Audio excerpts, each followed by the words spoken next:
Hello students, मैं आज आपके सामने एक नया टॉपिक लेके आया हूँ, पार्शियल डिफरेंशियल इक्वेशन। इससे पहले हमने डिफरेंशियल इक्वेशन पर चर्चा की थी। डिफरेंशियल इक्वेशन में मैंने आपको यूनिट फर्स्ट, सेकेंड, थर्ड और फोर्थ यूनिट पढ़ा चुका हूँ। यदि आपने वो वीडियो लेक्चर नहीं देखे हैं तो डिस्क्रिप्शन में लिंक है, वहां जाकर आप प्लेलिस्ट से देख सकते हैं। आज हम पढ़ेंगे पार्शियल डिफरेंशियल इक्वेशन की definition, order of partial differential equation. इसके बाद हम पढ़ेंगे चार-पिट्स मेथड, लाग्रांज मेथड और होमोजीनियस पार्शियल डिफरेंशियल इक्वेशन और non homogeneous partial differential equation with constant coefficient. मैं ये आगे आने वाले वीडियो लेक्चर में आपको पढ़ाऊंगा। आज हम पढ़ेंगे पार्शियल डिफरेंशियल इक्वेशन होती क्या है। इससे पहले हमने जो भी पढ़ा था वो ऑर्डिनरी डिफरेंशियल इक्वेशन थी और ये है पार्शियल डिफरेंशियल इक्वेशन। देखिए, आंशिक अवकल समीकरण क्या होती है? वह अवकल समीकरण जिसमें दो या दो से अधिक स्वतंत्र चर हो। वह अवकल समीकरण जिसमें दो या दो से अधिक क्या होना चाहिए? स्वतंत्र चर। जो हमने ऑर्डिनरी डिफरेंशियल इक्वेशन पढ़ी थी उसमें क्या था? एक ही स्वतंत्र चर था, x।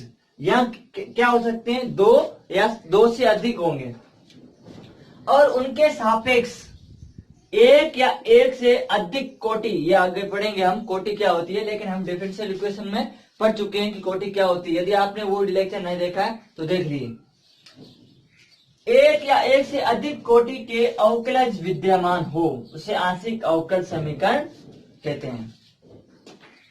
सिर्फ दो या दो से अधिक स्वतंत्र चर नहीं होने चाहिए, उसके आंशिक अवकलज भी विद्यमान होने चाहिए। देखिए कैसे, यहाँ देखिए, यहाँ x क्या है आपके साथ? स्वतंत्र है। और यहाँ y क्या है? स्वतंत्र है। x के रेस्पेक्ट में y का क्या हो रहा है? अवकलन।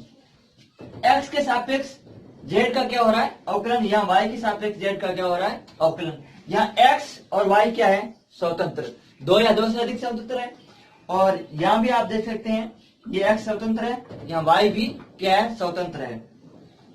इसको हम क्या बोलते हैं? पार्शियल डिफरेंशियल इक्वेशन, जिसमें दो या दो से अधिक स्वतंत्र चर होने चाहिए और उनके सापेक्ष क्या होना चाहिए? एक या एक से अधिक कोटि के अवकलज विद्यमान होने चाहिए। अब हम देखते हैं कि आंशिक अवकल समीकरण की कोटि किसे कहते हैं।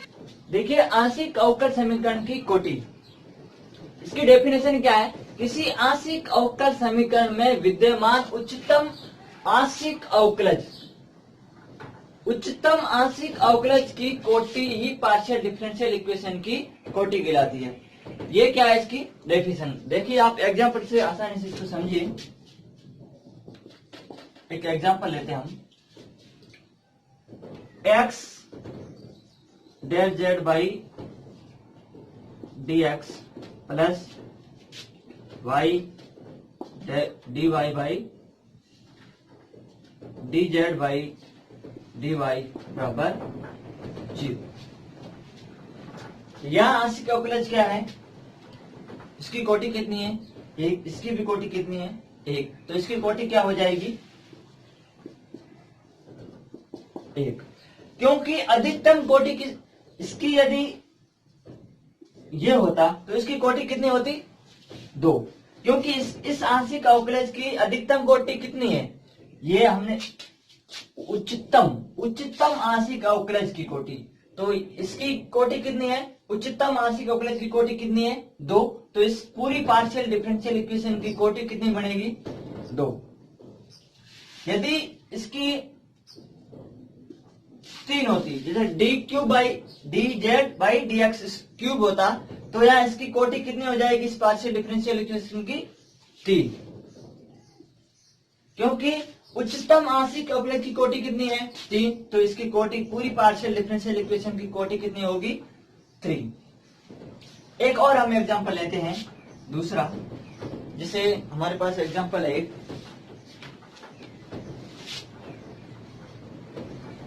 D z by d x into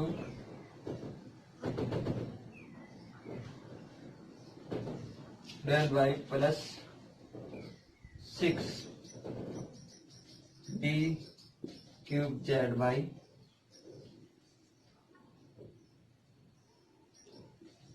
dx into d y square minus 2।